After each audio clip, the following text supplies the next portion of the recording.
Classic India. देखिए, हम लोग पढ़ रहे थे अयोध्या सिंह उपाध्याय हरिऔध जी के प्रिय प्रवास से पवनदूती का शीर्षक के कुछ अंश। तो अब यहाँ पर इसके आगे है, सूखी जाती मलिन लतिका जो धरा में पड़ी हो, तो पाँवों के निकट उसको श्याम केला गिराना, यूं सीधे से प्रकट करना, प्रीति से वंचिता हो, मेरा होना अति मलिन और सूखते नित्य जाना। यहाँ पर कवि कह रहे हैं कि राधा जी जो है वो पवन से, दूतिका से कहती हैं कि हे पवन, यदि तुझे धरती पर कोई सूखी हुई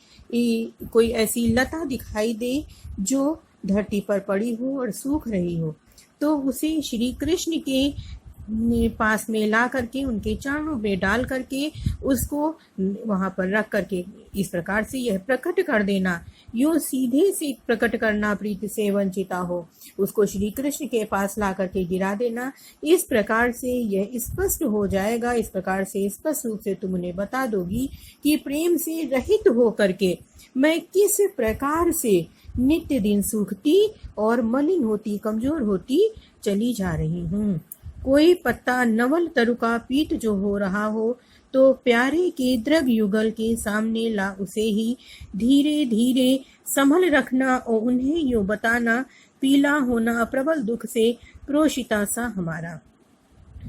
उसके आगे कहती है कि हे वायु, हे पवन दूतिका, यदि किसी नए वृक्ष का कोई पत्ता पीला पड़ गया हो, पीत जो हो रहा हो, कोई पीला पड़ गया हो, तो उसे प्रिय श्री कृष्ण के दृग युगल उनके दोनों नेत्रों के सामने उस पत्ते को ला करके धीरे से रख करके उन्हें बताना कि धीरे धीरे संभल रखना, और उन्हें यो बताना कि उसको धीरे से उनके सामने संभल करके रख देना, और फिर इस प्रकार से उन्हें यह बता देना कि पीला होना प्रबल दुख से प्रोषिता सा हमारा, कि इसी प्रकार से राधा भी प्रोषित पतिका नायिका की भांति, प्रोषित पतिका मतलब कि पति के द्वारा छोड़ी हुई स्त्री के समान राधा भी पीली पड़ती, दुख से पीली पड़ती चली जा रही है। यहाँ पर उपमा अलंकार का प्रयोग किया गया है वियोग श्रृंगार रस से,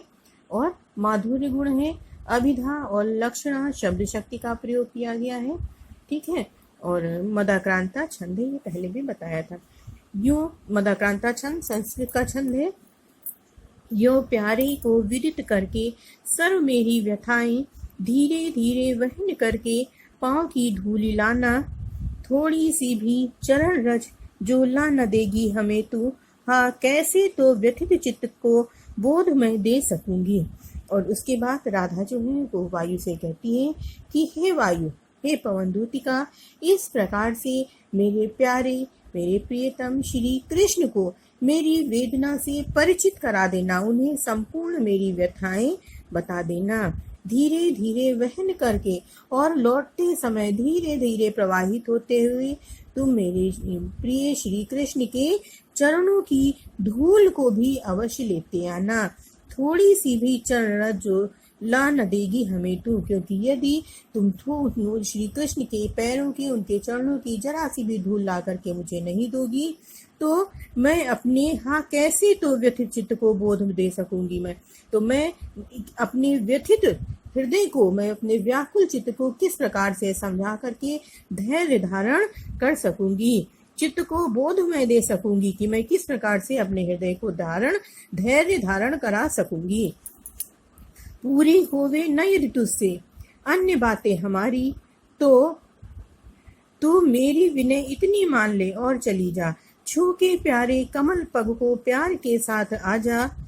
जी जाऊंगी हृदय तल में मैं तुझी को लगा के। और उसके बाद यहाँ पर राधा जी कहती हैं कि हे वायु, हे पवन दूतिका, यदि अपने संदेश देते हुए अपने संदेश के अंत में वायु से कहती हैं कि हे पवन, यदि तुमसे मैंने जो कुछ कहा है, अनेक बातें तुमसे जो मैंने कही हैं, अन्य बातें हमारी, यदि तुम उनमें मेरी कोई भी बात यदि पूरी नहीं कर सकती हो, तो भी मेरी विनय इतनी मान ले और चली जा, तो मेरी इतनी प्रार्थना अवश्य ही मान ले और मेरी इस प्रार्थना को मान करके चली जा, छू के प्यारे कमल पग को प्यार के साथ आ जा, वहां पर जाकर के भगवान श्री कृष्ण के चरण कमलों को, यहाँ पर रूपक अलंकार का प्रयोग किया गया है। श्री कृष्ण के चरण कमलों को छू करके, उनका स्पर्श करके बड़े ही प्रेम के साथ वापस लौट आओ। जी जाऊंगी हृदय तल में मैं तुझी को लगाकर, मैं इस बात से ही संतोष कर लूंगी, धैर्य धारण कर लूंगी कि तुमने मेरे प्रियतम के चरण का स्पर्श किया है, इसलिए मैं तुम्हें ही अपने हृदय से लगा करके